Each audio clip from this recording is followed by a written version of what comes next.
pleasant morning to all of us. I hope all is well and safe wherever you are right now, whether you are in Luzon, Visayas, or Mindanao. We'd like to thank you for responding to our invitation to this ninth star webinar entitled Habits of Mind, Developing Skills to Cope with the New Normal. This online forum is brought to you by the Project STAR, or Science Teacher Academy for the Regions of the Science Education Institute, Department of Science and Technology.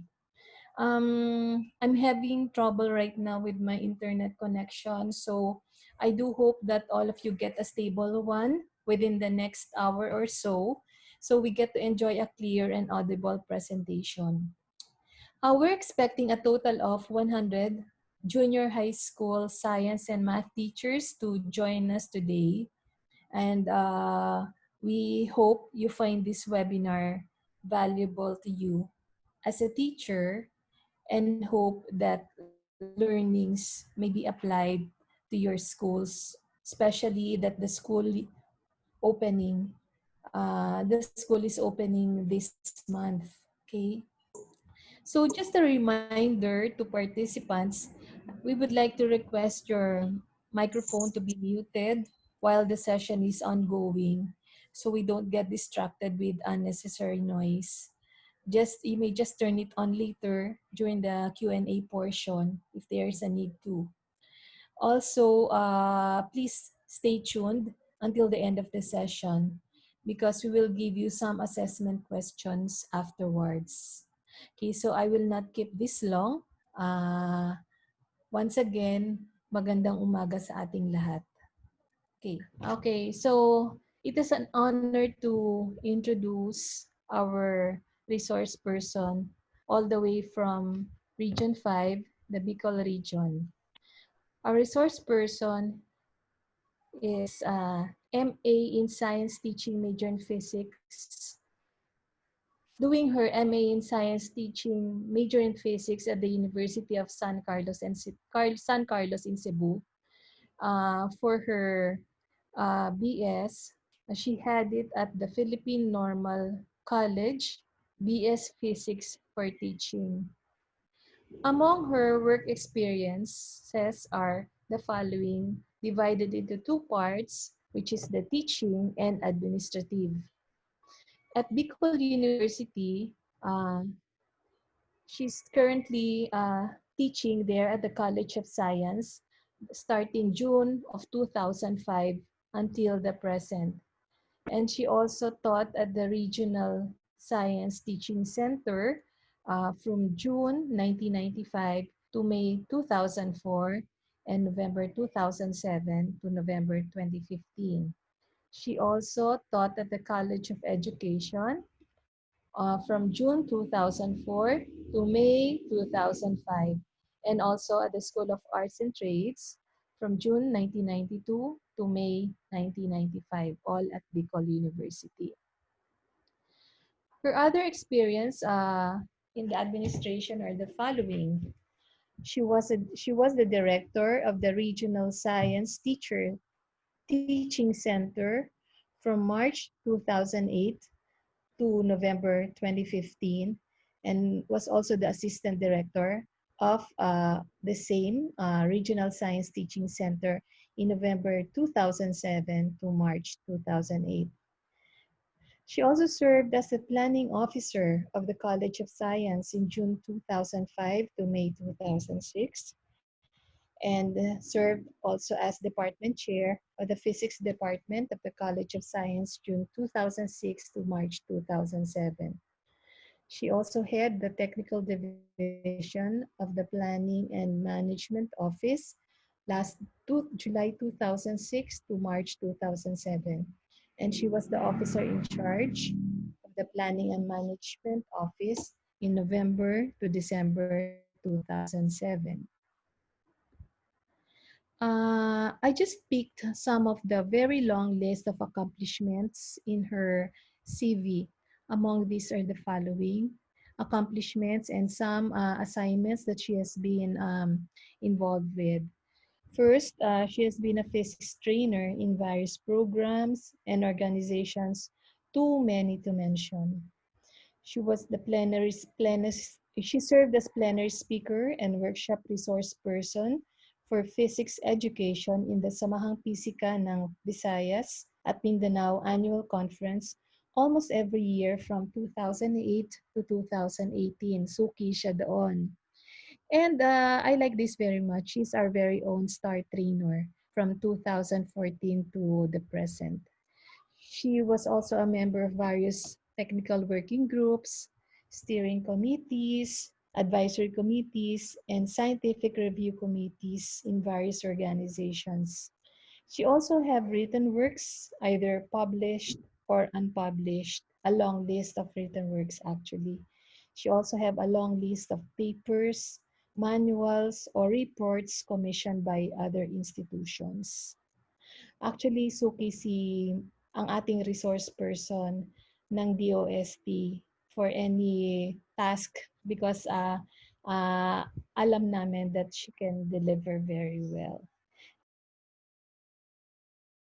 So, without much ado, it is a great honor to talk about habits of mind, developing science to cope with the new normal. Ladies and gentlemen, Professor Joanne Cordovilla. Take it away, Ma'am Jo.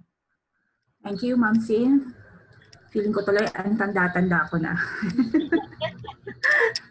So, good morning po sa lahat. Nakikita ko po dito sa aking kabilang screen na mukha pong national ang ating representation this time. I'm so happy to be here. I'm so happy to join you.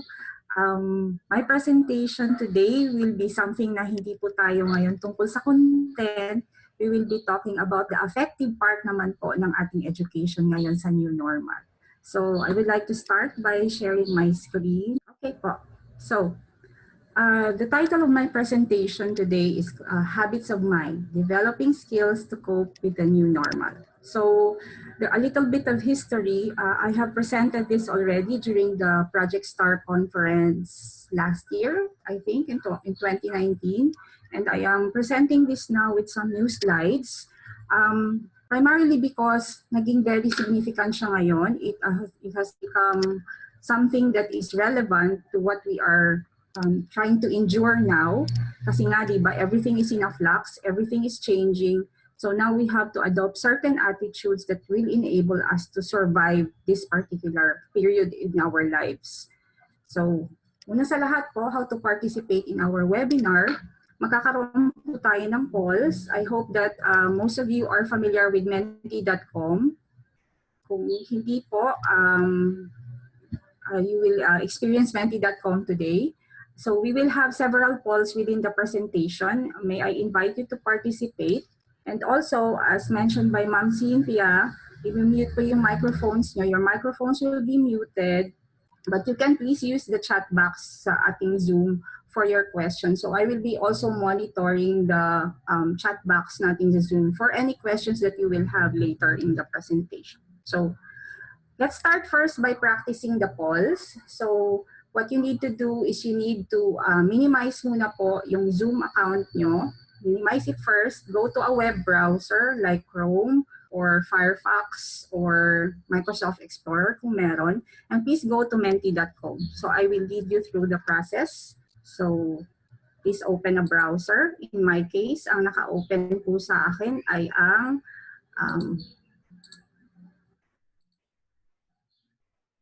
so ito po yung mentimeter.com. Okay? So punta po kayo sa menti.com and then please place the number 804191. And then please just press submit. Okay? I hope everyone, if you're encountering a problem, just put it on the chat box. I will try to solve your problem. Okay? Okay po. Okay, so let's start with our first question.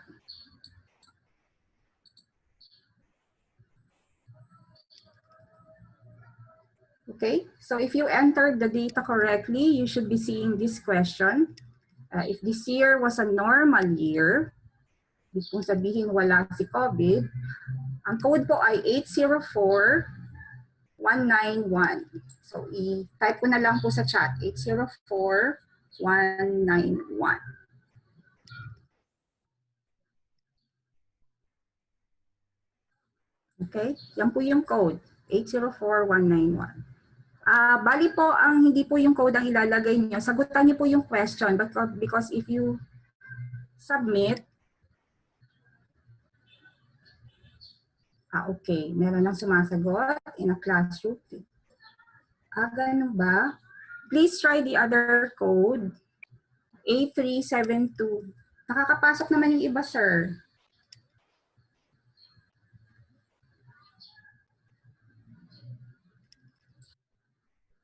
Okay, for those of you who cannot go in, please try the code 837260. Okay, so tingnan natin yung mga responses nila. Meron ng in a classroom teaching, meron ng school teaching face-to-face, meron ng nagpapa-exam by this time, conducting the quarter exam, teaching and learning at school, preparing my lessons. So, in short, nasa classroom po tayo by this time, ano? So, tingnan po natin yung iba.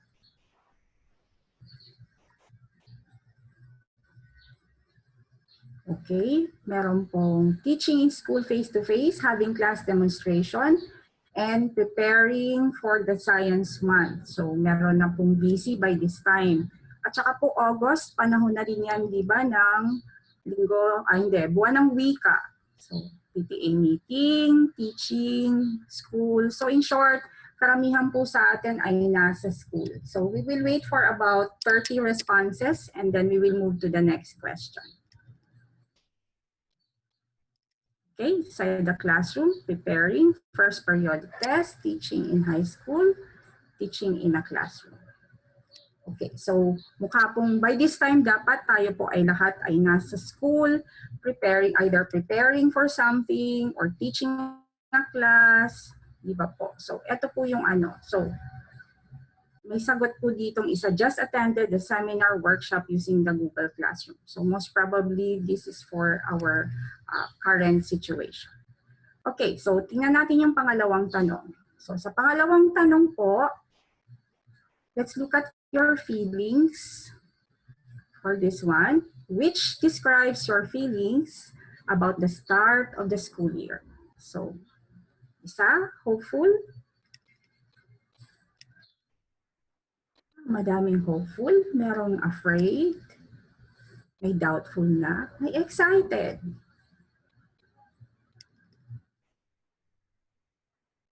Okay, this time we will wait for about 50 people to answer before we stop the poll.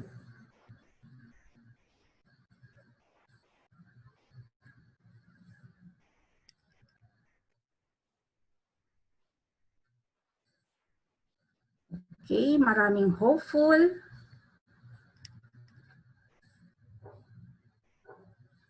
Merong doubtful. Ang iba po sa chat box na sumasagot. Okay, excited. Pero madami-dami sa atin ang hopeful about the situation. Becoming po. Let's have 12 more people before we stop the poll.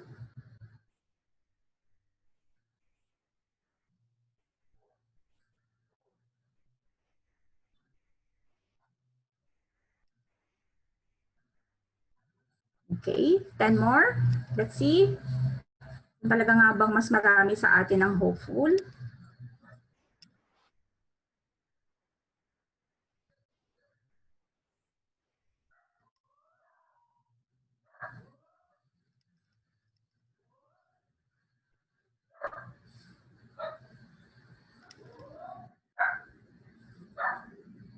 Nine more. Meron pa po bang sasagot sa atin? May mga sumasagot po sa chat box. Okay, so looks like yung iba po nahirapan siguro pumasok. Okay, so if we look at our results, you can see na Despite the difficulties that we are encountering right now, marami po sa atin are having to adjust to the situation. Marami pa rin naman po sa atin sa teaching profession that feel that we can be hopeful about the situation and that sooner or later, darating tayo sa point kung saan we will be all adjusting. Okay, so balik na po tayo sa presentation. Just a moment po.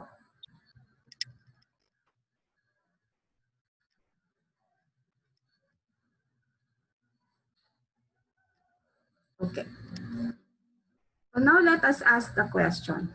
If we look at the new normal being the COVID times and we hope the post-COVID times, do we consider it a difficulty or do we consider it an opportunity? Do we resist the change or do we embrace the change? So how we react to our current situation is actually something that is determined by what we call habits of mind. So una sa lahat, tingnan muna natin kung ano ang ating environment na pinapasok ngayon. So we are now in the 21st century. This is now the information age. So kung titingnan niyo po yan across, dumaan po tayo sa industrial age, nagkaroon ng post-industrial age, at ngayon po ay tayo ay nasa information age. So we asked ourselves, bakit ba? Why is it that we need to have habits of mind for the 21st century? So first, we need to look at the value of the information that we have. So sa information age po, ang pinaka-valuable thing sa information age is of course, information. So in short, noong panahon na agricultural pa ang ating age, ang pinaka-valuable nun ay agricultural products. Nung nag-industrial age, syempre yung products ng industry, at ngayon na information age, ang pinaka-valuable na pong commodity ngayon ay ang information. So for those of you who are teaching in the college, that's STS 101. So what do we have here? As you can see, if you look at the data, the raw data, and if you look at the information, and if you look at the knowledge, actually if you look at our current school situation before nagka-COVID, hanggang dito tayo most of the time sa knowledge. So we would normally give our students knowledge, we put it into certain contexts, but in very rare instances, dinalagay natin siya sa application. So if you look at the normal classroom setting, ano ba ang nangyayari? Sa normal classroom setting, we tend to impart knowledge to our students, and then after that, ang ina-expect natin is that they would be the ones to provide application. So binigay na natin, bahala na sila para doon. However, there is something that is going to be a threat to this kind of situation that we give to our students. If you will look at the job creation and distraction rate, ito yung katabi po niya na graph, you would see that in 2018, nagsisimula na po ang production ng artificial intelligence. So because artificial intelligence is already going to be much part of our lives, hindi po pwede na hanggang knowledge lang tayo. Kasi kayang-kaya na ng artificial intelligence na tapatan or higitan tayo pagdating sa knowledge. So what happens is that if we still keep the jobs that we have now, many of the jobs that we have now, what happens is that they will start being replaced by artificial intelligence. So kapag pumalit na po ang artificial intelligence dyan, what happens is now we have loss of jobs because now we will have greater applications of artificial intelligence. So saan po ba natin nakikita ang artificial intelligence ngayon? Most probably po, makaramihan sa inyo, hawak nyo ngayon artificially intelligent na yan, which is your phone. Because your phone already has a search engine, and that search engine actually allows you to more or less use artificial intelligence kasi di ba na-anticipate na niya minsan yung question mo. Kaya nga meron tayong yung autofill. So those are very crude forms of artificial intelligence. Hindi po nalalayo ang panahon kung saan ang artificial intelligence pwede na po siyang magkaroon ng human-like only but not human-like properties. So yan po yung pinakaunang dapat nating tingnan pagdating sa 21st century. So if we therefore look at it from the development ng ating development of the world in terms ng technology, in terms ng economy, in terms ng knowledge na meron tayo, we are now already starting to go towards the fifth industrial revolution. And in the fifth industrial revolution, hindi na po masyadong valued ang certain skills. There are certain skills that will no longer be applicable once we reach the cusp of the fifth industrial revolution. So, ano po yung skills na kailangan for 21st century work? First is, kung titingnan mo po yung work environment, dati, actually hanggang ngayon, meron pa tayong top-down hierarchy, di ba? Like for example, in DepEd, you have the you have the Secretary of the Department of Education, moving down to the regional directors, papunta sa principals nyo hanggang kayo. So it's still a very much a top-down hierarchy. So ibig sabihin ng decisions, ginagawa pa most of the time sa taas. But if you look at the 21st century na organizations, hindi na po dapat ganun. Dapat po is that the organization should be more flexible in decision making. Meron na po kayo dapat ng capacity to decide things on your own. We are dreaming of a time when you, as classroom teacher, can make a decision in the curriculum. Di ba ngayon hindi naman kayo nakaka-decide ng curriculum kasi ang nangyayari ay meron na tayong standard curriculum, sinusundan nyo na lang yon. But if you look at it from the point of view ng ng 21st century, darating po dapat tayo sa point where you can make customized decisions about your curriculum. Di ba parang masaya yun na ikaw yung nandoon, ikaw yung kaharap ng estudyante, you can make a decision as to what to teach and when to teach it. So those kind of things are supposed to be part of the 21st century. There are certain countries in the world that are already doing this.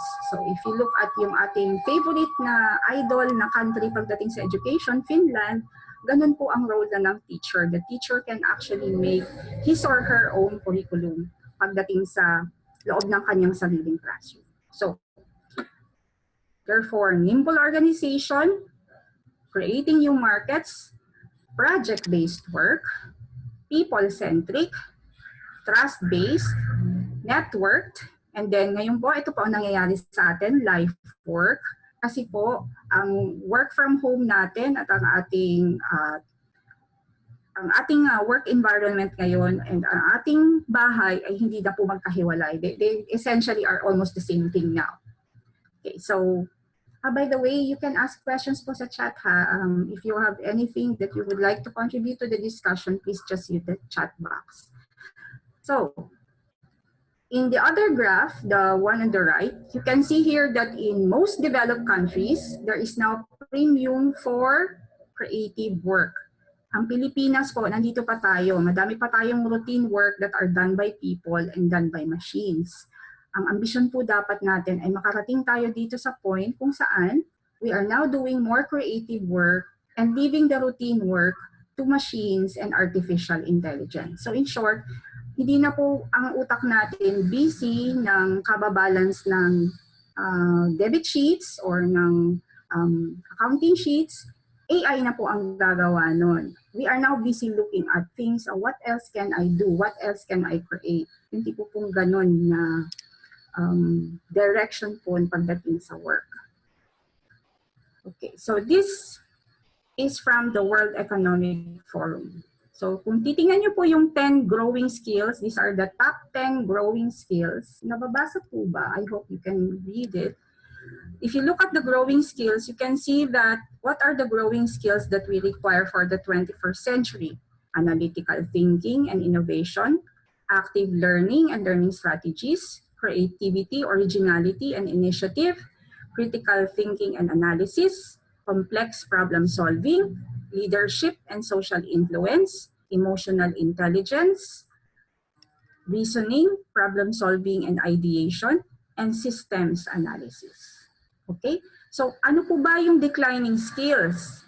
Manual dexterity, memory, verbal, auditory, and spatial abilities, management of financial resources, technology installation and maintenance, reading, writing, math, and active listening, management of personnel, quality control and safety awareness, coordination and time management, visual, auditory, speech abilities, technology use, monitoring, and control. Pero kung titingnan po niyo ang ating current na setup, alin po ba dito sa dalawang to ang binibigyan pa natin ng halaga? If you look at it, our situation now is that our education, even at the college level, still emphasizes a lot of the declining skills. So dapat po yun na yung mawawala sa atin. Yung declining skills na yun, we should pay less premium to them and we should pay more premium to the growing skills. Why? This is because even before COVID, our students are actually disengaged from schooling. Maraming beses, ano natin ng mga bata ay bored, do not want to participate, or do not like to do the things that you would like them to do, or they're just following you without enthusiasm. Bakit po ba ganun? It is because the students don't feel that they are creating something of value. Kailangan kasi ang estudyante now should feel that what I am doing inside the room should have value later. Yun po yung tinatawag nating knowledge ownership. Most of the time, if we teach a topic, lalo na sa science and mathematics, we normally would teach it as if tayo yung expert, yung mga bata ay makikinig sa atin kasi tayo yung expert. Pero bihira po natin gawin yon na ibibigay lang natin na eto yung mga bits and pieces, buuin nyo yan. So that what happens is that the kids already have kumbaga ownership of the knowledge.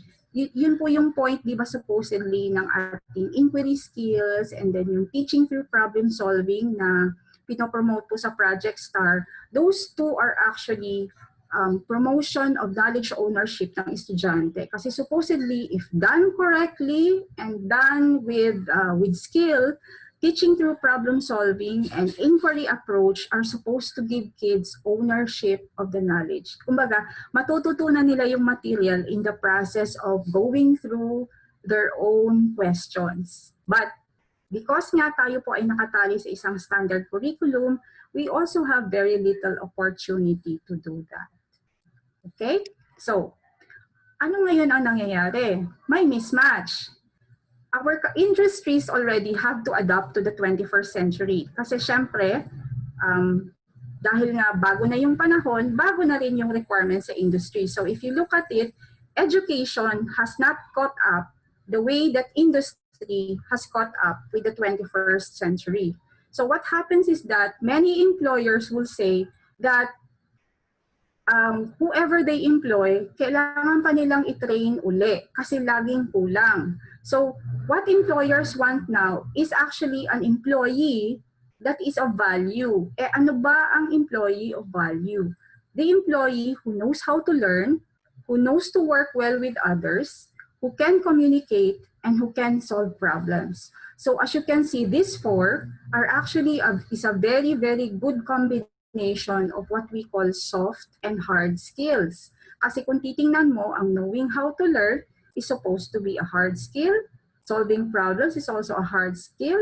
But working well with others and communicating are considered soft skills. Kaya nga sabi ni Dr. Bill Atwe, they should not be considered soft skills or hard skills. They should all be considered as skills because they have to complement each other. So ganyan po yung nangyayari sa atin ngayon. Our education now has to catch up with the 21st century. And COVID has provided us with an opportunity to look into our own curriculum, to look into our own ways of doing. Kaya dapat po we should consider this particular period more as an opportunity, not only for the students, but for us as well, to catch up with the 21st century. Okay, I don't know where that green line is coming from. Pasensya na. Wag niyo na lang pong tingnan. So, the new normal is going to force the schools into the 21st century. Wala po tayong magagawa dyan. Because we now have to move online, what happens is our education now has to pass through the veil of technology. So, pag sinabi pong technology, let's not think only in terms of computers and online education. Please remember that papers are still also considered as technology. Tinatawag nga natin lang siyang low-tech at high-tech technology, but they are both technology. And ngayon, hindi na po teacher student directly ang interaction, but there is teacher, technology, and student na interaction. So it is up to us teachers to be able to design so that the technology would be able to would become a bridge between us and the students. Kasi pwede po kasi na instead na maging tulay between you and the student yung technology, yung tuloy ang naging balakid. So that is why it is vital that if you are using modules, yung modules nyo dapat po pinag-isipan siya ng maayos. Hindi lang po siya ginawa para lang maka-fulfill ng deadline. Kasi kung hindi, it's not going to do its job. And then, please note that this time, the student now has the freedom to switch off when they want. So katulad ngayon, if you feel that what we are talking about here is boring, you simply just can switch off, or pwede na kayo magprito habang nakikinig kasi 'di ba we do not have control of the classrooms anymore. We do not have control on their attention anymore. So they can switch off as they please. So the challenge now is how do we make them not switch off? So this leads us to the third factor for the 21st century, the diminished knowledge authority of teachers. Hindi na po tayo ngayon pwedeng tumayo sa harap ng classroom at sa harap ng klase and be the sole arbiter of knowledge in the classroom. Because now what is going to happen is that now you have to rely on outside sources. Kasi baka mamaya, meron namang mas magandang video sa YouTube, bakit hindi na lang yun ang pagturuin natin kesa sa tayo pa ang magsasalita, di po ba? So what happens is now the student can now have several sources of knowledge, and because there are several sources, again, the role of the teacher is to be able to facilitate and guide students in the selection of the content and knowledge that are of appropriate quality. Kasi hindi po lahat ng nakikita sa YouTube ay tama. So kailangan po, kung kayo po ay magbibigay ng online instruction sa mga estudyante, please check, view the video through and see if there is anything that is a little bit different or a little bit questionable before you give it to your students. Kasi nga, dahil hindi lang tayong authority, we need to be able to guide them towards quality material kasi facilitative na tayo. And then, blurred lines between subjects. Mahirap na po ngayon mag-separate ng science ka lang, math ka lang. Kasi halos lahat ng knowledge po ngayon, halo-halo na, di ba? So, even ngayon sa college, ang hirap-hirap na, let's say for example, if you take a science course in college, let's say you take up chemistry, you still have to take biochem, which is a combination of biology and chemistry. You still have to take up math because you require mathematics in order to navigate yung sciences. So, mahirap pong i-maintain yung silo na ako teacher lang ako ng math or ako teacher lang ako ng science. Kailangan po ngayon, ikaw po ay teacher ng halos lahat ng subjects. Kaya mo pong panghawakan ang lahat ng subjects. So, these four is going to be the reasons why we will have to look into the 21st century needs already. So here you can see sa right po, meron po tayong isang depth of knowledge levels. Notice po that this time, because nga meron ng technology which can help us with the recall, and level 2, which is the skill and concepts na if you look at this particular list, matutulungan na rin tayo ng technology. What will happen is that supposedly ang learning ng mga bata ngayon should concentrate on level 4 and level 3. Level 3 is strategic thinking. Level 4 is extended thinking because these are skills that are required of people who want to survive the 21st century. Okay, so, meron po ba tayong tanong sa chat? Mukhang pakopy lang po ng slides. Okay po, I just give to the OST to kila Ma'am Cynthia po yung slides later for you. I will put it into PDF. Don't worry po about that point. Okay, so what are the new developments that we are seeing in other countries? So for example, if you look at sa Finland, ang kanila pong basic education no longer consider subjects. So ngayon meron po silang experimental curriculum, or what they do is they now have multidisciplinary and interdisciplinary tasks, instead of saying na, okay, this is now the schedule for English, this is the schedule for science, this is the schedule for math. Wala na po silang ganun ngayon. So what they do is they meld them together and come up with activities that the students can engage in that combines all of the necessary skills na kailangan ng mga bata. So, yung pong ating problem-based learning, kung naaalala po niyo po ba, problem-based and project-based, halos ganyan na po ang ginagawa nila sa basic ed sa Finland. And then also part of the Finland education is how to navigate through the digital landscape. Isa po ito sa mga lessons na siguro, kahit po siguro tayo, kailangan nating matuto. Part ng digital literacy po kasi is to recognize when something is fake and when something is true. So marami po tayo nakikita sa Facebook, di naman po natin alam kung talagang yung ba ay totoo o hindi. Most of the time, what happens is we really do not verify if the news is right or wrong. But a matter lang po naman yan ng, do we choose sites that are reliable? Do we share things that are reliable? Kasi nagiging part pa rin po tayo ng pagkalat ng mga maling balita. Like, for example po, may nag-viral na video recently, di ba po? And marami po sa atin ang nagalit sa point of view ng gumawa ng video na yon. Pero ilan po ba sa atin ang nanood noon at nakinig? And then, tinignan po may point o wala din naman sila. I'm not saying that they're right. Fundamentally, that was wrong. But in order for us to be able to react with wisdom to something that we see online, we should be able to verify it. Okay?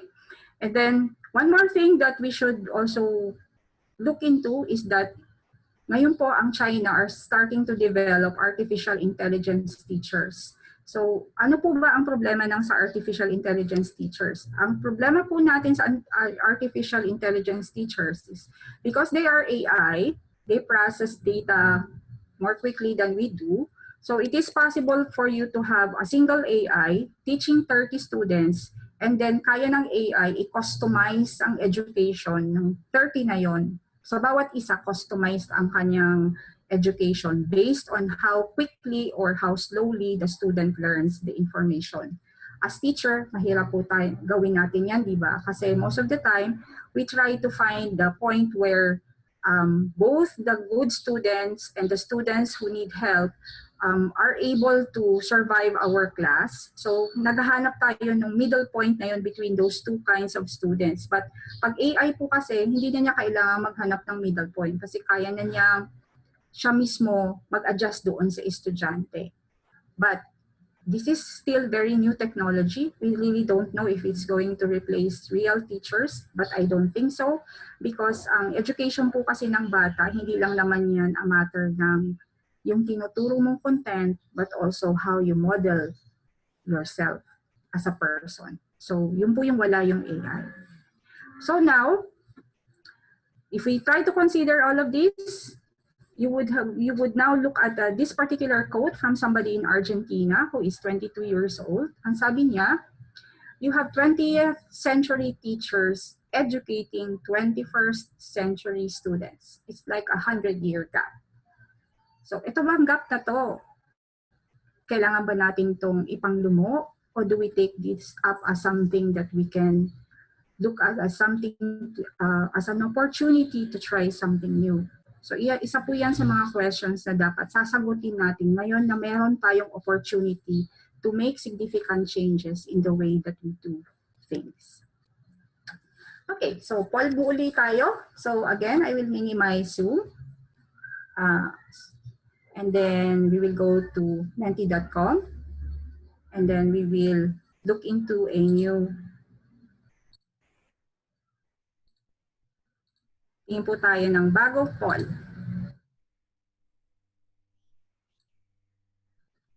So, sa moment po.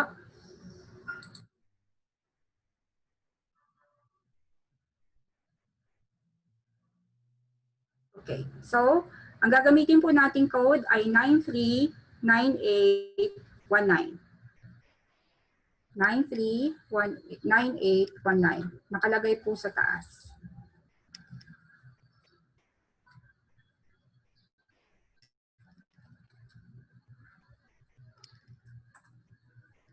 Okay, so based on our discussion, what do you think is the most important skill for the 21st century?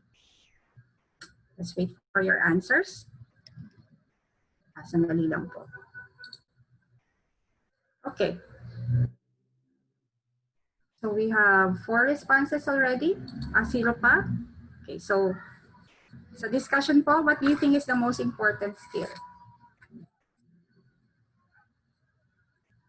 Okay, problem solving, critical thinking, digital literacy, innovation, communication, creativity, learning, analytical thinking, okay, innovation, computer literacy, scientific skills, communication skills. Okay. Open to changes. I like that one, the open to changes. Active learning, open-minded, programming. Actually po, totoo yan. Kailangan po matuto na ang mga estudyante natin mag-program. It's very good for developing logical thinking, creative thinker, computer literate. Dito po sa ating chat, may sumagot po dito, leadership and analytical thinking.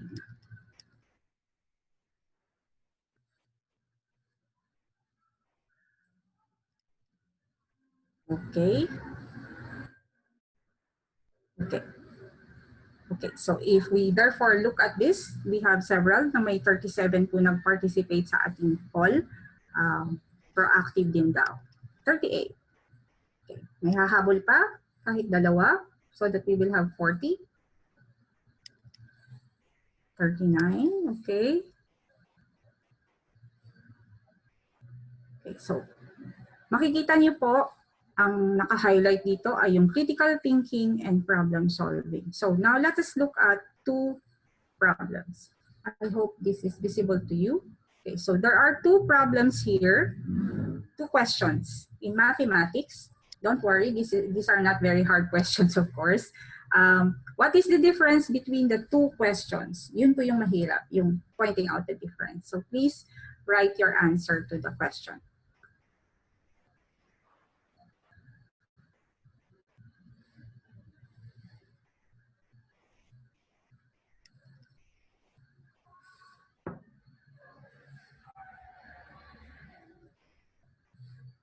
Sa mga hindi po nakaka-menti.com, you can use the chat box. I will read your answers through here. Ano po yung difference nitong dalawa?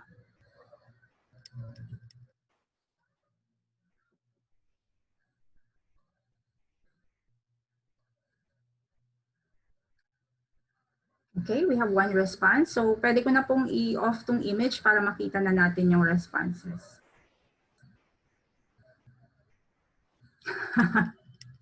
Okay, the difference daw is 9. Oh, I like that answer. Okay, context, complexity. Sige po. Direct to the point yung isa. So, yung isa hindi, in short. Okay, sige po. Question 2 is complex. Complexity of the question. First one is simple, the second one is complicated. So, meron po bang sasagot tungkol sa required skills in answering? Okay, may degree of difficulty, depth of knowledge. The second question is very wordy. The first one is simple, rationality. Okay, so, hindi analytical. Question 1 is simple. Question 2 is more detailed and complex. Question 1 is brief and concise, while question 2 is too lengthy. The other question is more specific. Question 2 is complicated. May typecasting. The first question is made by a male teacher. The second question is made by a female teacher. Hala, sino to? But question 2 is more realistic. Level 1 to level 4. Oh, okay. So, binabalik mo na sa depths of knowledge yung ating discussion. Okay. Content and complexity. May sagot po tayo sa chat. Wala. Okay. Nakakabagot na basahin yung isa. Alin pong isa doon? Yung pangalawa o yung una?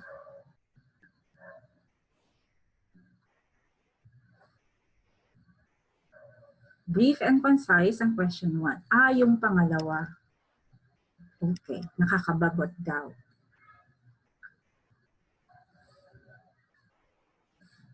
Okay, so 30. Q1 is straight to the point. Q2 is lengthy, yet is telling a whole story. Well, students will not read question 2 and will just guess the answer. Probably hindi lang po siguro student. Second is too wordy.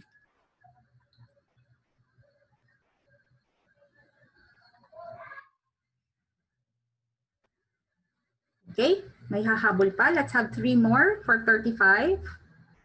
And then we will move on. 34. Okay, art of questioning. If student ako, sasabihin ko, ay, ang haba naman. Q1 specific, Q2 detailed, complexity. Q1 is direct to the point, Q2 is wordy, that there are words not needed.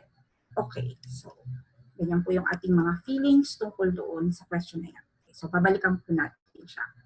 Okay, so going back to that one.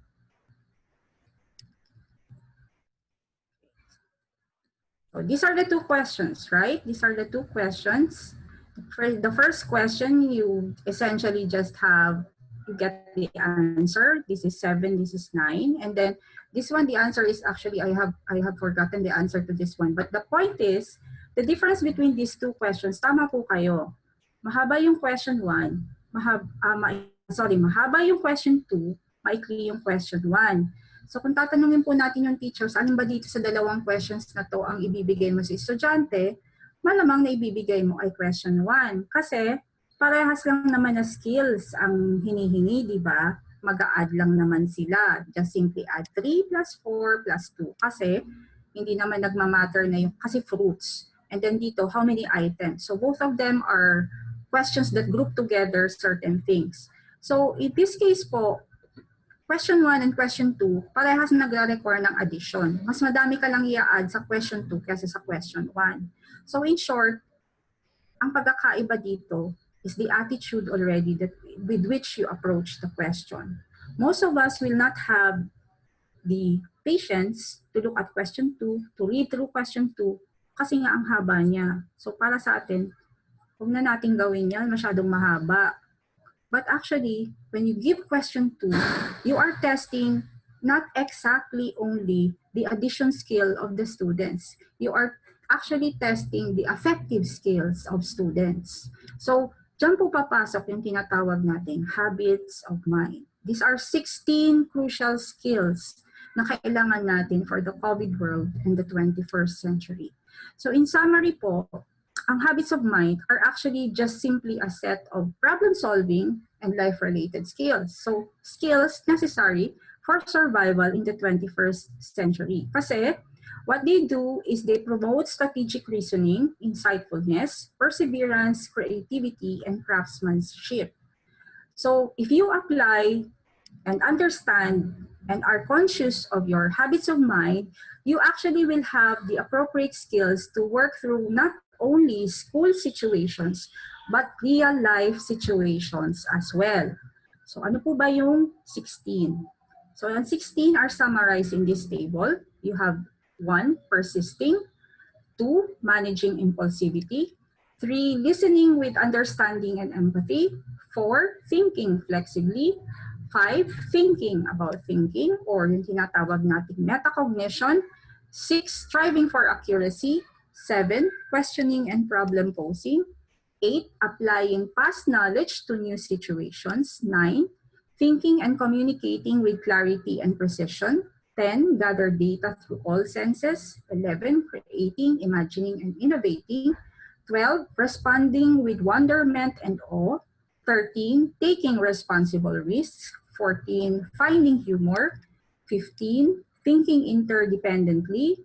And 16, remaining open to continuous learning. So if you combine all of these habits of mind, you can and will be able to navigate successfully through our difficulties right now and also the challenges posed by the 21st century. So tingnan muna natin yung pinakaunang apat. If you look at the first four, kung babalikan po natin yung dalawang questions kanina, mathematical questions kanina, alin po ba dito ang hindi natin ginawa? You would notice that what happened is actually most of us did not persist. We did not have the patience anymore to go through the problem, read through the problem, and accomplish what was necessary. So, napaka-Pinoy po na attitude actually niyan kasi mahilig po tayo sa okay na yan, bahala na si Batman, pwede na yan. Ganyan po lagi ang ating language because we actually do not like focusing on and completing the task if it is too difficult. So in that way po, persisting is actually, if you think of it, one habit of mind that all of us should always keep in mind. Kasi siya po ang, kumbaga, foundational po siya to everything else that follows. The second one is managing impulsivity. Ilan po ba sa atin, dahil sa sobrang galit, nag-post ng kung ano-ano sa Facebook and then later on, grew to regret it. Because we acted before we thought. And in that case, hindi po natin na-practice yung habit of mind na managing impulsivity. Number 3, magaling dito ang Pilipino. Listening with understanding and empathy. Magaling po tayo mag-empathize with most people. This is the reason why we are always considering everybody. Kaya nga po, di ba, ang hirap ng trabaho nyo ngayon because you want to consider everybody, not only the students that are capable of doing online instruction, kailangan nyo pang i-consider yung mga students na walang-wala. This is a practice of empathy. So magaling po ang Pilipino dito. Thinking flexibly. Meron po tayong ganitong ugali din minsan na kung sino po yung kausap natin, yun po yung ating tinitingnan din na perspective. But sometimes, ang nagiging problema po nito, kasi nahahaluan po ito ng pakikipagkapwa-tao. So, nag-agree na tayo doon sa unang point of view dahil may dumating na isa na iba na naman ang kanyang point of view, agree din tayo doon. So, hindi na natin alam kung alin ba talaga doon ang tunay nating point of view. But thinking flexibly, the ability to look at things from different perspectives is considered to be a vital habit of mind. 5, 6, 7, 8. These are kind of things that we practice inside the science and mathematics classrooms. Lagi po natin ginagawa to. Thinking about thinking is actually a vital skill that the students should be able to learn. Kaya nga po, di ba, dapat kapag nagpasolve po kayo sa estudyante ng anything, you need to be able to ask the student, paano mo ginawa? Bakit mo ginawa? Anong ginamit mo para gawin yan? Because now the students are aware about their thought processes. For us, importante din po to, but because math and science are disciplines that require a lot of these four, most of the time po napapractice natin siya. Thinking about thinking, striving for accuracy, questioning and posing problems, and applying past knowledge to new situations. So these four should not be new to you. It's something that comes natural to a science or mathematics teacher. Then 9, 10, 11, and 12. Again, these are skills that should belong to mathematics and science teachers. Thinking and communicating with clarity and precision. So, kaya nga po, di ba, masyado tayong concerned that the instructions that are given are supposed to be clear, they should be easy to understand. So, kailangan po may accuracy siya. So, ito pong 9 and 10, ginagawa po natin to dahil nga po ang science and mathematics are two exploratory disciplines We use them to explore our environment, and then from those explorations, we are supposed to come out with patterns. Yun naman po yung idea ng science and mathematics as discipline. So again, we are practicing this. Number 11, of course, we do this a lot, creating, imagining, and innovating. I think that you have been doing a lot of creating and imagining and innovating now because of the situation that you are in. Most of it is stressful, but later on, after some time, kapag titingnan nyo na yung panahon, pabalikan nyo sa inyong alaala ang 2020, you would find that it was actually something that is a highlight ng ating buhay kasi may na-overcome tayong challenge.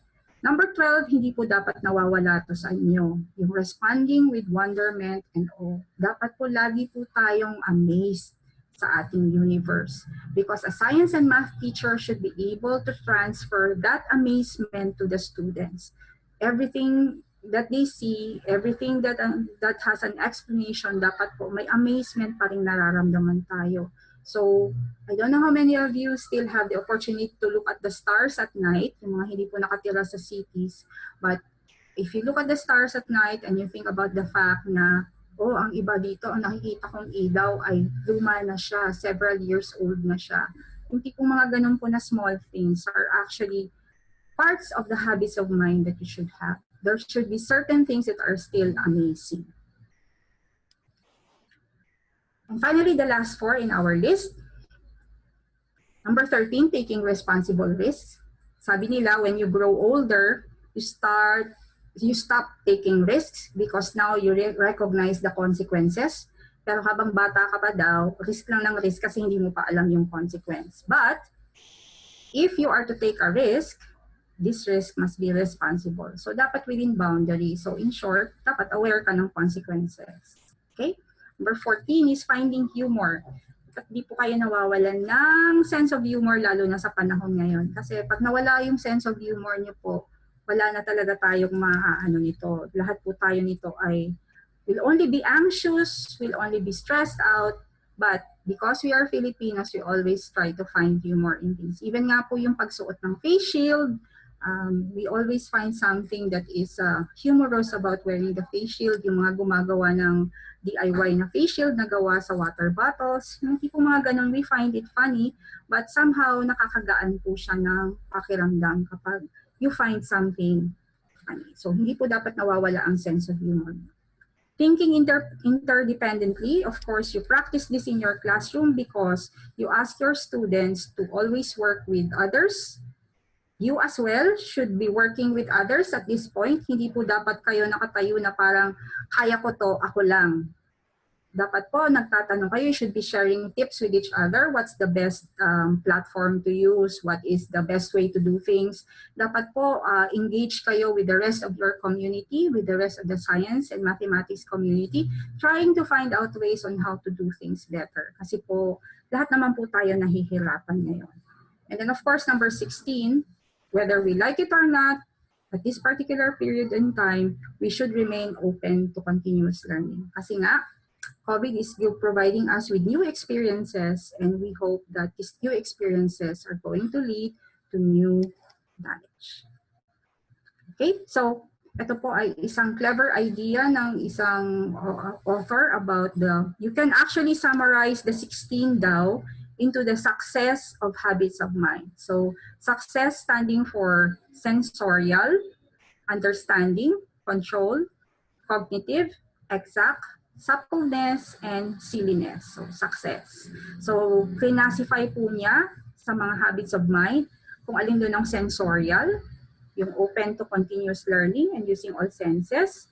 Ang understanding daw po ay listening to others and cooperative learning.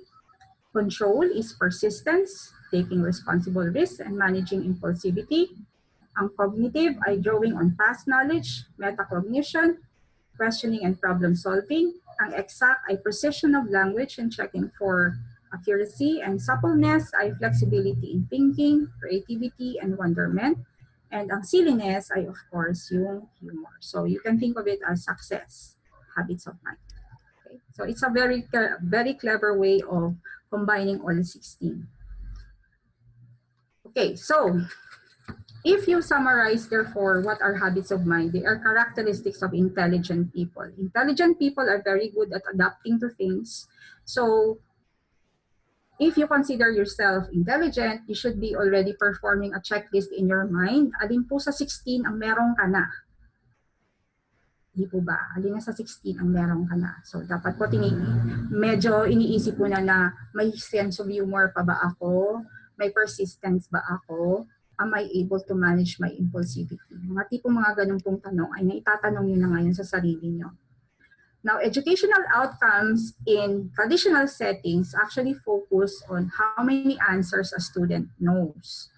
So in short, tinitingnan natin yung bata sa extent of knowledge niya. Pero ang habits of mind po, iba po ang dinidevelop niya. If you include habits of mind in your lessons, what happens is that your students actually learn how to behave if they don't know the answer. So, do your students just give up if they don't know the answer? Then that means that they do not have persistence.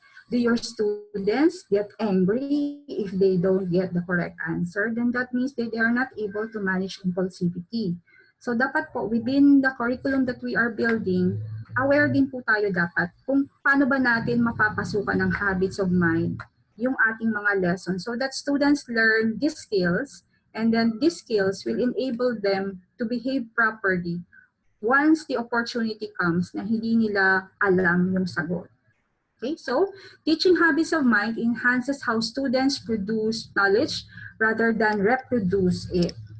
So, di ba sabi natin, gusto ng mga bata to create value. So, kailangan magkaroon sila ng habits of minds for them to be able to create value. It develops the critical attribute of not only having information, but also knowing how to act on it. Okay, so. Okay, quiz po tayo. So, balik po tayo sa ating Mentimeter para mag-quiz. Okay, scientific theories change each time we learn something new. What habit of mind does this demonstrate? So, medyo po mabilis yung countdown natin. We only have 10 seconds. Okay, so ulitin po natin siya. So, we were able to have 11 people na sumagot. So, we have questioning and posing problems. So, anong habit of mind po ang dine-demonstrate niyan? That is thinking flexibly, number 5. Okay. Pasensya po, mabilis masyado. Sige, gawa natin ng paraan yung susunod.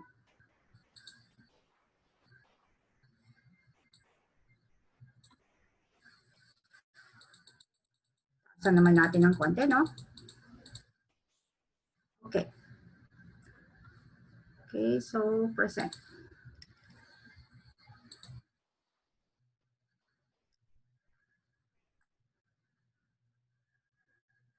Okay, Eva saw this picture book. She shared it with the caption, "Scary Shark Attacks Helicopter." What habit of mind did she not demonstrate? So, managing impulsivity, taking responsible risks, thinking interdependently.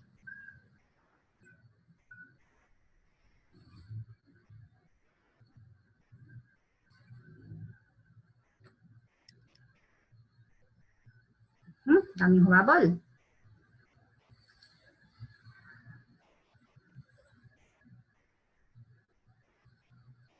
Okay, let's look at the correct answer. Of course, the correct answer is managing impulsivity. Kasi nag-share siya, hindi nga niya tinanong kung fake ba yon o hindi. So, sa tingin niyo ba fake yon o hindi?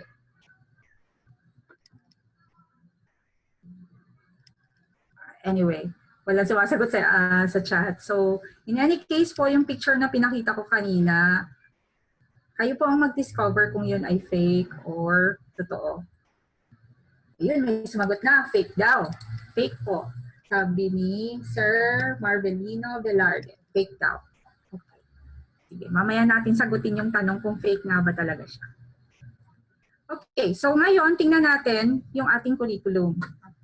Ipapasok na po natin. Yung habits of mind ba and yung curriculum natin ay supposedly merong agreement. So, una po, ang habits of mind are fundamental life skills. Okay, they are fundamental life skills. They help teachers and students navigate the uncertainties ng rapidly changing time. So saan po galing ang habits of mind? Ang habits of mind actually po ay galing sa pag-develop actually natin ng character ng estudyante. So these are essentially things that the student acquires unconsciously because they see examples of character, principle, and values. So once they see na merong value para sa ganong klaseng behavior or sa ganong klaseng skill, what happens is that the habit of mind that they develop actually develops a purpose. Nagkakaroon siya ng purpose. So kapag ang estudyante encouraged na mag-develop ng habits of mind na yon, if they are encouraged to develop their habits of mind, what happens is that these habits of mind will actually lead them toward the proper thinking skills. So in short, by having these habits of mind, affected ang kanilang way of thinking, the tools that they select, and the strategies that they implement when they encounter something new or a problem or a question that they do not have the answer to.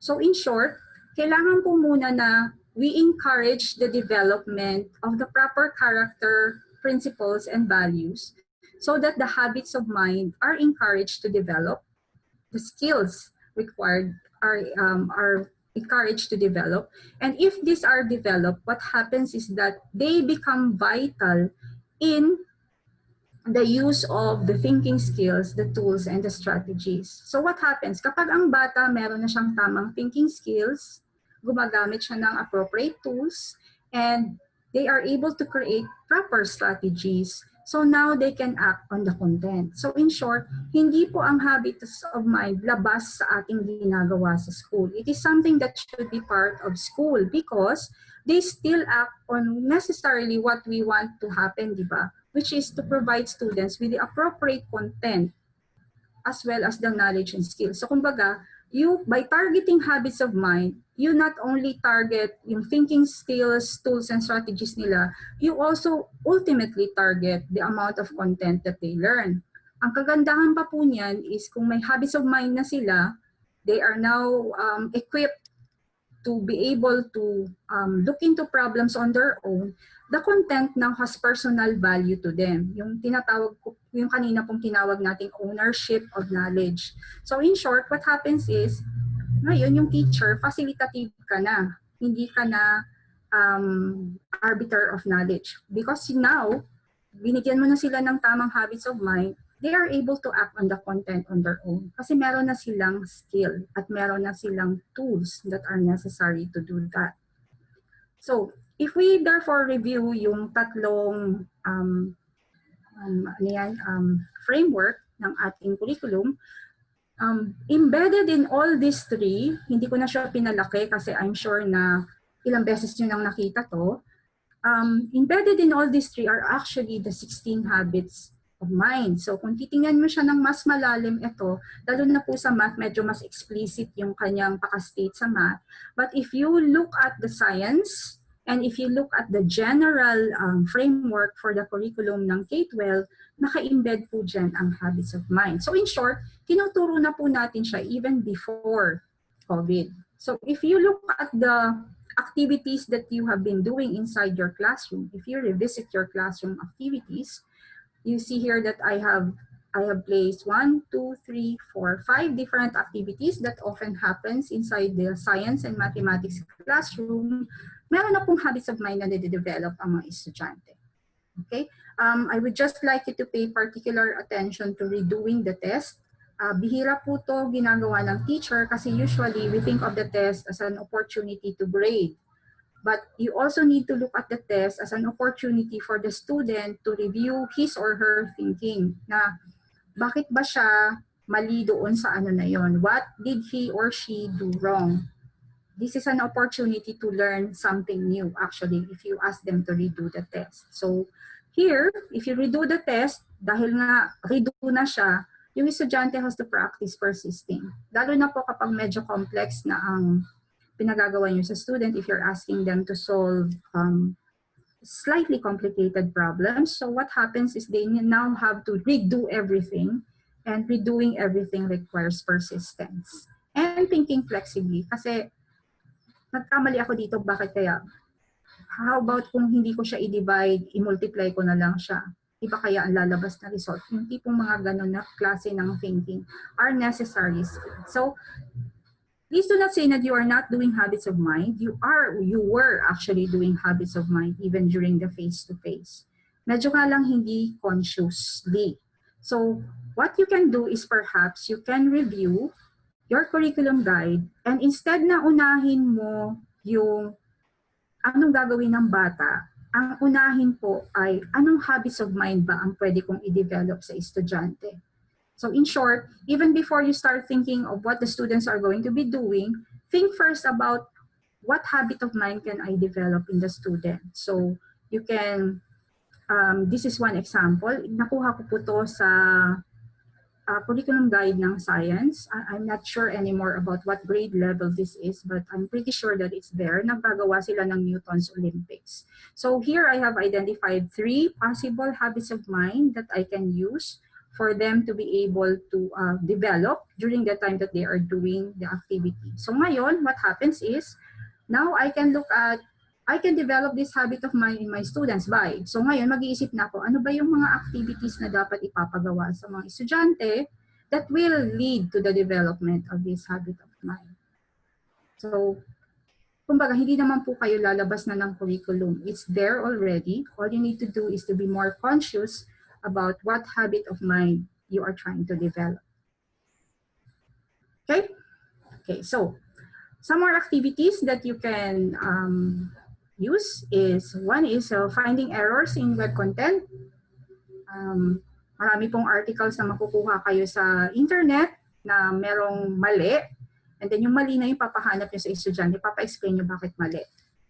Okay. This one is a very good exercise because now the student gains more confidence in his or her knowledge kasi he or she was able to identify something wrong. And then, of course, verifying information, katulad po ng shark picture kanina, all you need to do is to paste that picture on Google and see if it is fake or not. Okay? Mga tipong mga ganun po. And then interviewing or corresponding with a scientist or expert. Now is a perfect opportunity for you to invite people you could not normally invite before because you did not have the resources. Now, since online na po lahat, pwede na po kayo maka-invite ng mga scientists or mga experts na usually magdadalawang isip kayo na i-invite sila kasi nga magastos. Kailangan nyo pang i-house, papakainin nyo pa, magbibigay pa kayo ng konting stipend.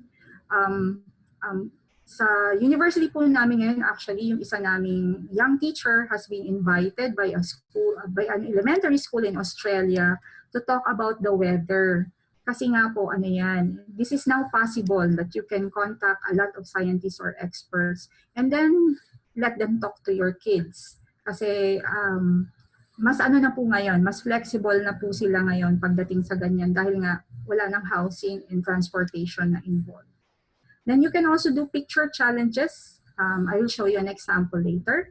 And then you can ask them to create web content. I think pinagagawa nyo na ito dati pa using certain things. And then Google Docs collaborations. Also, I will show an example later. Yung offline po na estudyante nyo, you can apply design thinking to make a unique product. Design thinking is actually something na, if I am not mistaken, was the direction that DepEd was going before COVID.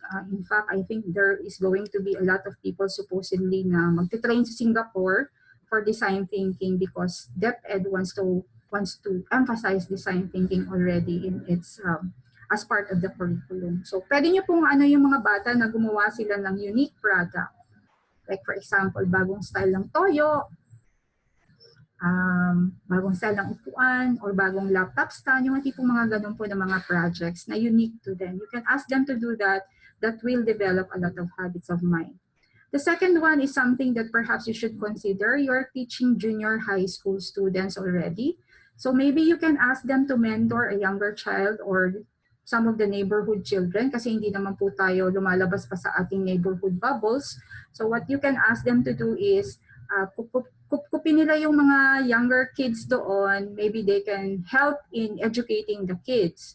Not only is this good for the younger kids, it's also good for the maturity of your junior high student. And yung spirit of community po kasi importante din yun.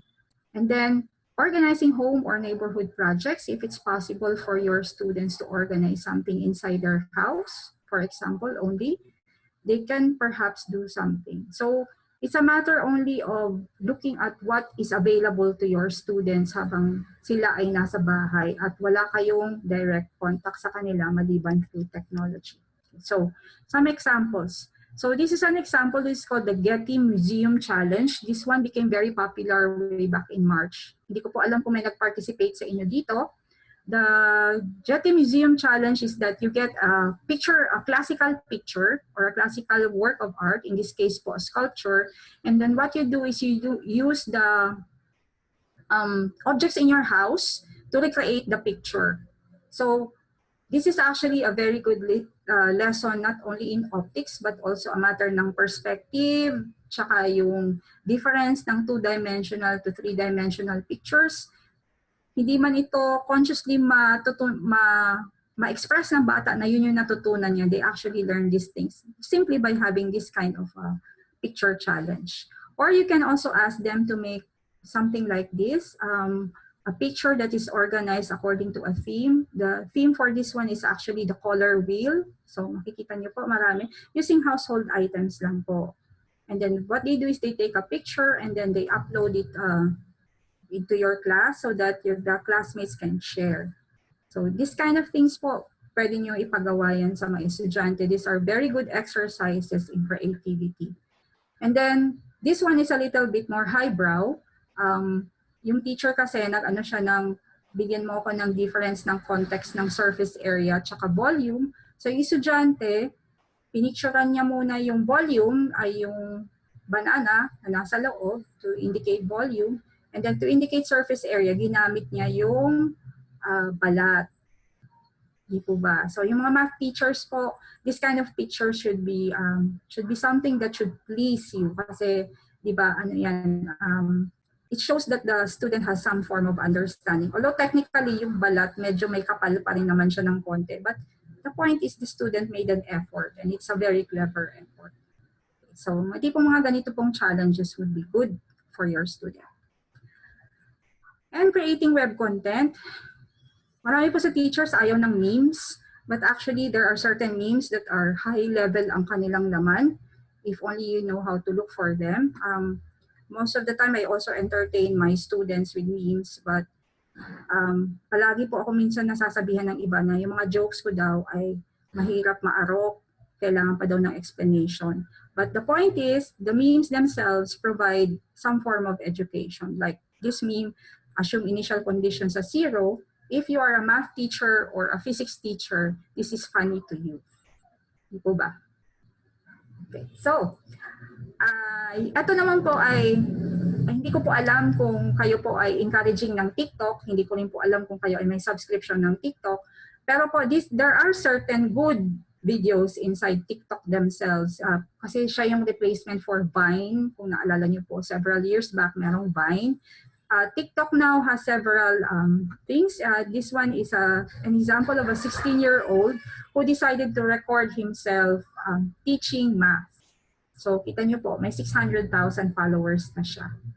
16 years old siya. So, this kind of content actually your students can perhaps do and share with each other, or you can put up a YouTube channel for the kids. Pero please also try to review yung privacy and protection of our kids when it comes to putting up things online. So, kailangan po may alam din kayo tungkol doon. Kasi you need to also be very careful about protecting your kids from online predators. So, konting ingat lang po. Pero these are things that your kids would probably enjoy doing. In my particular class, I asked my students, because I'm teaching physics for computing, ang kanila pong project sa akin na last is that they are going to make something like a vlog in which they are going to teach other people how to assemble computers and what components to choose. So, tipong mga ganun po na challenges you can also do at your level. Okay? Google Slides. Ang kagandahan po ng Google Docs tsaka Google Slides kasi po pwede niyong lagyan siya ng area kung saan nakikita yung participation ng bawat isa. So in short, you have a real-time record of how the kids were able to change the document. So kapag sinabi po nating collaboration, ibig sabihin, you ask the kids to make a document. Let's say, for example, you ask the kids to make an explanatory essay on how to solve, ano ba pinapasolve natin? Sige, ano muna, two unknowns muna, how to solve equations with two unknowns. So, pwede nyo siyang pagawin ng parang document, and then yung document na yun should be something na shared by several people so that they can input into the document. So, or you can do that using a slide presentation. Ang kagandahan po niyan is, makikita nyo po yung participation ng mga bata along the side. So, alam mo kung sino yung nag-participate, sino yung hindi. So, if you have done this before, then that is a very good way of encouraging collaboration and interdependent thinking. So, yan po, Google Docs. Pag hindi pa po, you can try practicing it. I think you will like this one po. So, modern teacher na tayo. Nandito na po tayo sa ating last part. So, the profile of a modern teacher, parallel po doon sa 16 habits of mind, there are also 16 characteristics for the modern teacher, the 21st century teacher. So these are the characteristics of the 21st century teacher. The first one is he chooses to be vulnerable. He sees themselves as co-learners, not teachers. Allow themselves to fail. This is something that is sometimes difficult for teachers to do kasi sanay tayo na tama tayo. Don't wait until they're experts to introduce something. So ibig sabihin, if you're struggling with video conferencing, just go through with the struggle and you will find out that you're enjoying yourself already. Then, moving to their students' world, even if it's foreign territory, kaya nga po kailangan marunong din kayo magmema kahit papano. Run towards their area of weakness, not away from it. Are comfortable not knowing what is going to happen. So in short po, yung uncertainty should be something that is not going to be anxiety-inducing on your part. Invite mistakes into their life. So kasama po niya ng allow themselves to fail. Dream big and ask why not. Allow their students to teach each other. Step outside their comfort zone. Embrace change. Feel secure asking their colleagues for help. Model resiliency and perseverance. Question everything and believe they can learn anything given the right attitude and effort. So ito po pinaka-last ang kumbaga nagdadala ng lahat. We can learn anything and we can do anything. So ito po yung ating profile. So tingnan po na po natin dito sa ano, kung meron po. Okay. Thank you, ma'am. Grade 8 daw po yung Newtonian Physics. Copy. Yes po, I can provide a copy later po. And then, I use memes in my, yes ma'am. Yes, sir. Mahilig din po ako talaga sa mga memes. My students know that. Okay, so now let's go to our last poll. This is the last that we are going to be doing today.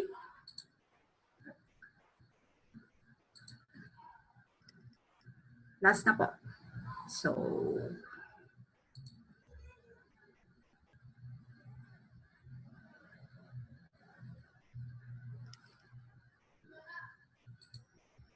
okay. So, let's ask the question, which habit of mind do you want to have?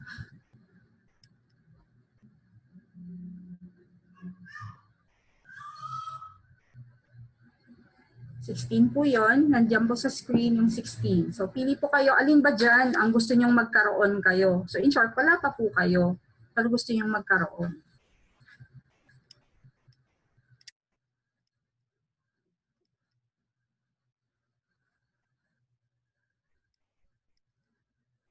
Ang nag-iisip, ang marami.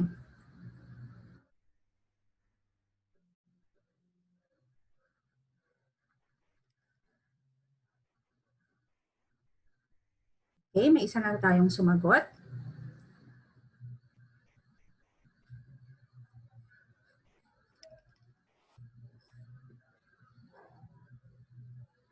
Meron na kayo, tatlo. Okay, so tatanggalin ko na po itong image so that we can see the responses.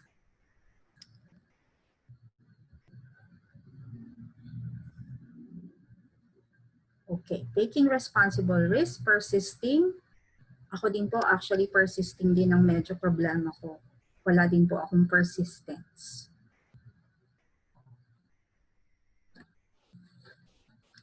Creating an innovation.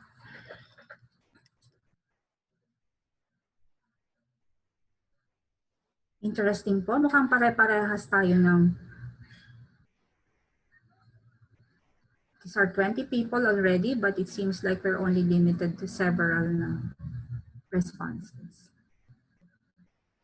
Madaming persisting. Napaka-Pinoy natin, ano? Wala talaga tayong tiyaga.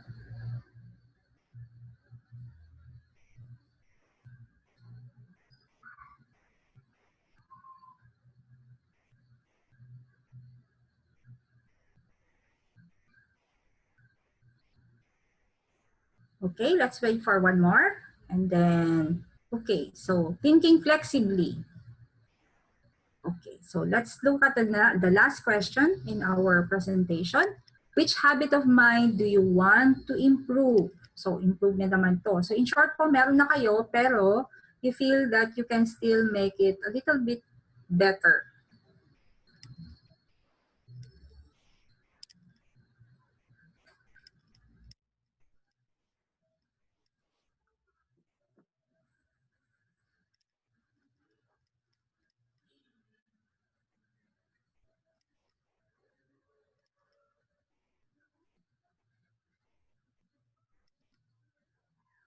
Okay, let's show the answers.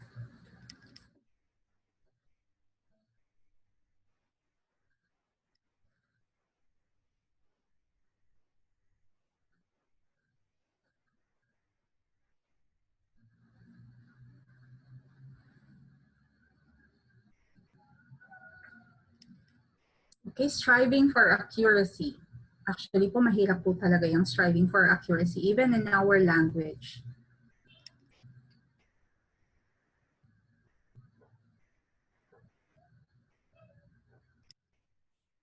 Managing impulsivity, metacognition, thinking interdependently.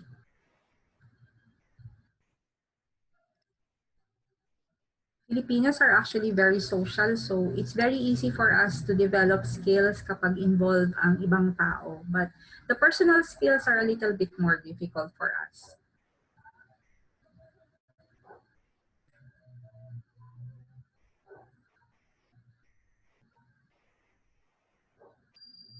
Okay, let's have 3 more before we finish our poll.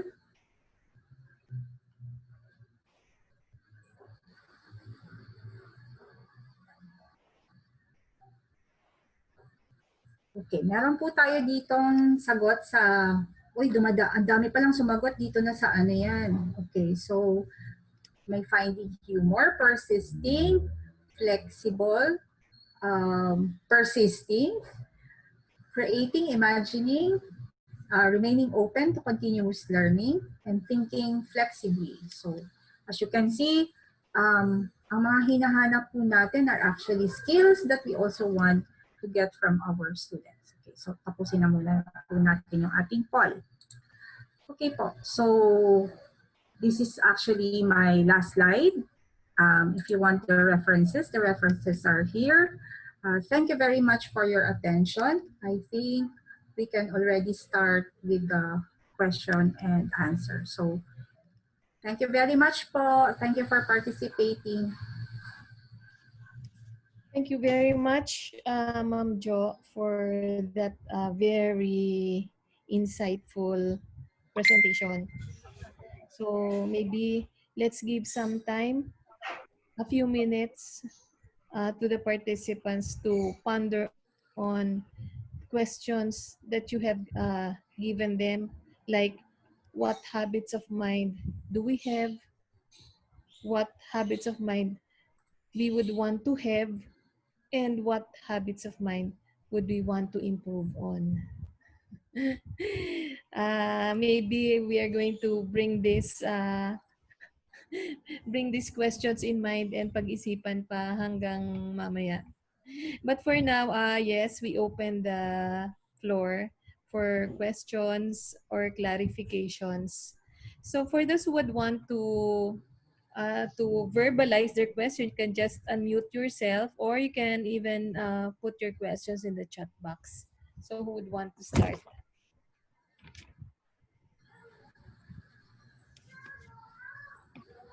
Okay. So, wala pang question. So, I told you, Ma'am Jo, ayan na. Mag-ano pa sila, nanamnamin pa nila yung ano. Sige po, mag-aantay po tayo ng konti. Oo. Mag-mute muna po ako, Ma'am Cynthia. Okay, Mag-mute lang. So, I'm giving you a few minutes to think about your questions while you are digesting the information that was given to you.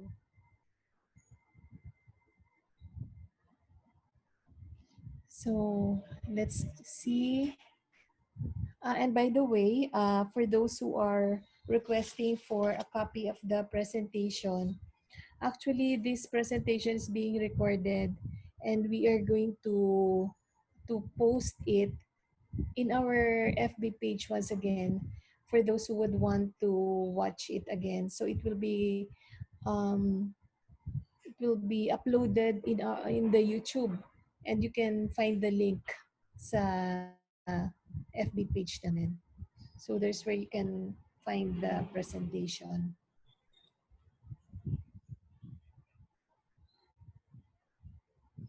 So questions. Yes, we have certificates for those who are going to answer 6 questions, 6 assessment questions out of the 10 questions that we're going to give out later.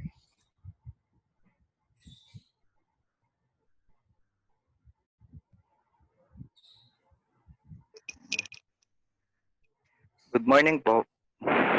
Okay, so you have a question? Okay, go. Yes po. Ma'am, I have difficulty po, especially po dun sa encouraging students po na like yung marami po akong mga students na hindi interested talaga pumasok, or I mean, yung hindi po sila nag-aaral po talaga kasi medyo maano po yung section na hawak ko.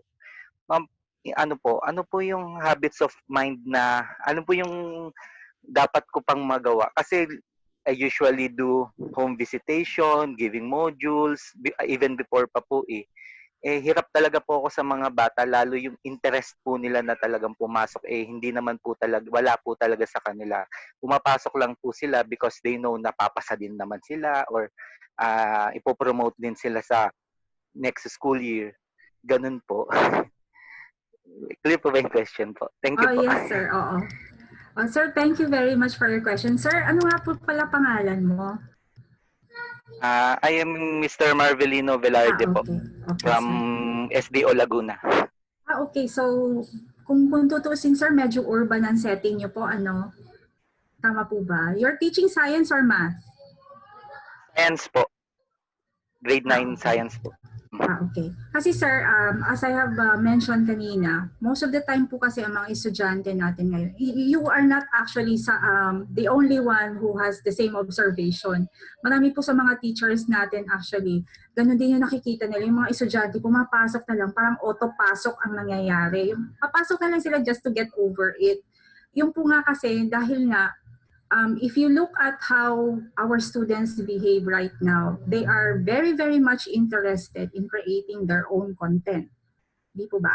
Like, kung may Facebook page ka, gusto mo na yung content ng page mo ay essentially ikaw ang may gawa. Tama po ba? Even ikaw. Yes po.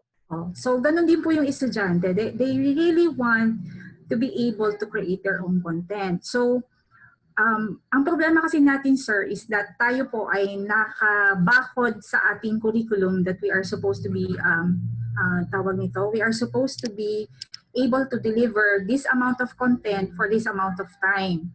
But what you can do actually po is you can actually use problem-based. Bigyan mo sila ng opportunity to think of a problem on their own. Ano ba nakikita nyo? Ano bang gusto nyong isolve? You try to direct them into problems na may konti namang significance, may konting sabihin na natin na something that can be of importance outside of themselves. Tipong ganun, but still interesting to them. Kasi actually po, if you ask them to do problem-based or project-based, napapasukan na rin po yun ng content. And students are actually eager to more or less do this kasi nga sila yung may interest, sila yung gustong gumawa nun. So sila ang maghahanap nung dapat nilang malaman just to be able to answer their question. So habang ka nagtuturo po ng content, pwede mo siya pong samahan ng ganon, ng project. So ngayon di ba po mahirap gawin yan kasi yun na nga, tayo po ay wala tayong contact sa estudyante. We really do not have actual contact with the students, and the students themselves have really no contact with each other kung tutuusin. Kasi di ba bawal naman po talaga na we gather together in large groups. So what you can do is you can ask them to collaborate on something online, like editing a video perhaps, making something na, halimbawa yung content mo ngayon is hindi ako masyadong familiar ng arrangement ng topics po sa grade 7 to 10, but I'm just pretty sure na meron ka dyang content na pwede nilang gawa ng parang explanatory video that they can collaborate on. This would make it interesting for them kasi pwede nilang gawin online. Kasi urban naman ang setting mo eh. So that kids can still use their cell phones to record themselves doing something and then making an explanation. Try nyo po yun. Try nyo as a simple start ng ano. And then later on, you can develop activities or challenges that are a little bit more complicated than that. But you can actually start from there na meron silang opportunity to collaborate. Yes, sir. Okay po ba? Okay, thank you. Opo, medyo nagkaroon ako ng Opo, insight. you, sir. Thank you po, ma'am. Okay, welcome po. Thank you po.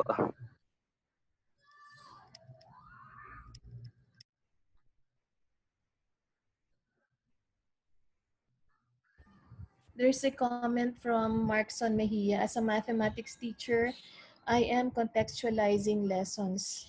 My students are interested and really engaged in the discussion. Some of them created their own math problems through my guidance. But sad to say, challenge sa atin ngayon dahil walang face-to-face po. Yan. Actually, sir, ano yan eh, this is a very good thing that you're doing, that you're asking the students to make their own math problems. I think you can just simply shift the activity online. Pwede naman po siguro na they can shift it online. And perhaps kung ano yan, you can use, kasi contextualize yung gusto mo, you can use yung data mismo sa COVID as a point of reference para sa lahat ng problems na gagawin nila, di ba? Parang masaya yun eh. So, you just ask them to collaborate online. Perhaps yun nga, gamit yung Google Docs. Kasi maganda po yung pinagagawa mo na sila ang gumagawa ng sarili nilang math problem. That's actually a very nice thing to do. Kasi they create something na of value to them. And then, ano po nangyayari after nung math problem? After they've made the math problem, what do they do with it? I'm really interested. So, Sir Markson. Yeah. Si Sir Markson po. Kita niyo Ma'am Jo, from Jerry Tamayo, I got interested in the education landscape of Finland. In this case, I think Philippines is quite difficult to follow considering most of us are doing more clerical works than preparing our lessons. Paano ba yung educational ng Finland? Yung Finland po kasi, una sa lahat, yung teachers po talaga nila ang training yan. You cannot be a teacher in Finland without a master's. So parang ganun. And then ang masters po talaga kasi nila, they're more concerned about you being able to be independent, both as a teacher and as a curriculum developer. Iba po kasi ang sinusunod natin na format dito sa Pilipinas. We're more of the American style of education na meron pa tayong education board na handles everything, who prescribes everything.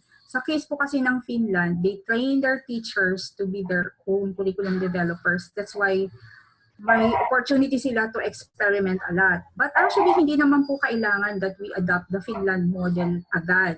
What we can actually do is to get small bits of that model for us to be able to insert into our own system. Like for example, pwede naman po na kahit within the bounds of a curriculum na tawag nito, within the bounds of our curriculum, you can make certain small changes to it or small additions to it that you feel are necessary. So that's one way. The other way is to look at the practices ng Finland. Like for example, mahilig po sila doon sa interdisciplinary at transdisciplinary na pag-discuss ng isang topic. Let's say, for example, they want to discuss climate change. They will discuss it from the science perspective, from the mathematics perspective, from the social studies perspective. Pero iisa lang ang theme nun, climate change lang. That is something that you can do, di ba po? So, this kind of things, small things lang po na pwede natin gawin within our level na hindi tayo masyadong rocking the boat. We really don't have to overhaul everything immediately. But we can already implement small changes in our own way. So, doon po sa wag po kayong panghinaan ng loob na hindi natin kayang i-model yung Finland. Kasi pwede naman po na within our own practice, kunin natin yung best na galing doon and implement small parts of it in our own practice. Thanks for the comment, Sir Jerry.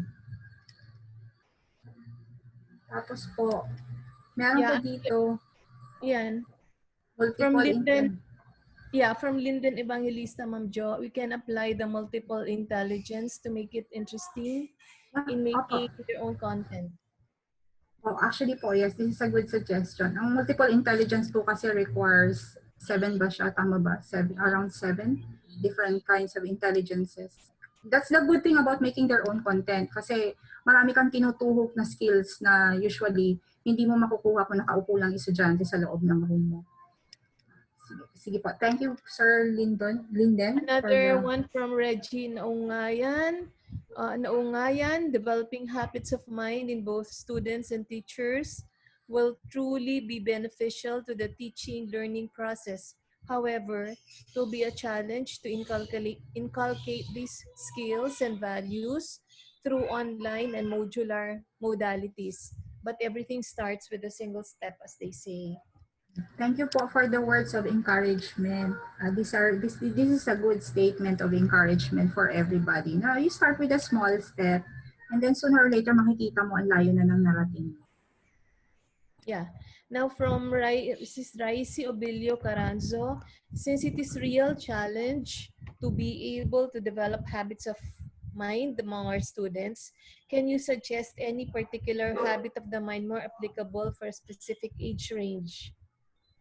Actually po, if you read Costa will say that there is no need to specify age when it comes to the development of habits of mind. You can develop them as early as preschool simply by asking them to play with each other and practicing some of the habits of mind. Yun nga lang po, hindi mo siya malalahat. You will normally focus on certain things lang for developing habits of mind. But we do not really have an age range for, let's say, persistence. Hindi mo siya pwedeng ituro sa kindergarten. Nagma-marshmallow test nga po tayo, di ba? So in short, it is possible to teach the skills as early as you can. Ma'am Cynthia, yung sunod po. Yes, is this the last? Maybe this one will be the last. Okay, this may be out of topic now, but just want to ask these questions. First, how would the foreseen realities of the future affect schools in terms of leadership and management? And second, how can school leaders advocate the 16 habits of mind to their teachers? Okay, I will answer the second question first because that's easier. You need to practice it and show it.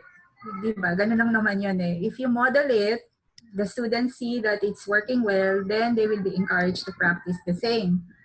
And then of course, sa development mo ng curriculum, you need to be very particular. Yun yung sinasabi ko na you need to put it at the forefront of your development of activities. As to this first question, foreseen realities of the future affect schools in terms of leadership and management. We all need to understand that everything is in a flux right now. So ibig sabihin, everything is changing, everything is trying to settle down and not really achieving it yet. So ang dapat po natin gawin ngayon siguro is we try to adapt as much as we can without really going into anxiety kung pwede. Pero of course hindi may iwasan because anything that is new will cause some degree of stress. But kailangan pong habaan natin ang pasensya natin lahat. Hindi lang po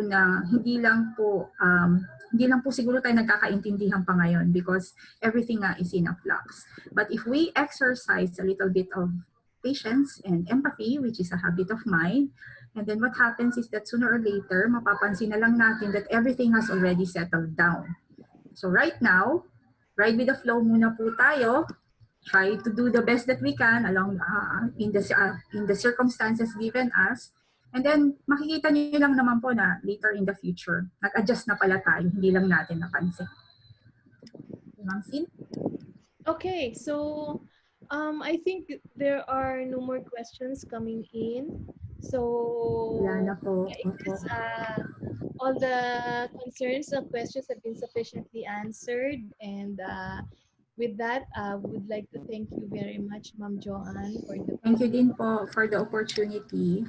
And we have been waiting for you to be our webinar speaker. And finally, dumating na yung time na ito.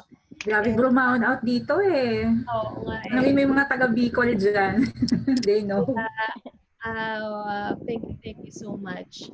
So, Thank you din po. and thank you also for the participants for sticking it out. And stay tuned to our FB page, Science Teacher Academy Regulations, for announcement of our future seminars. So we'll be having webinars until December, at least twice a month. So for August, I think in 2 weeks we're going to have it. Just check FB page for announcements. So bye-bye all and stay safe. Good morning.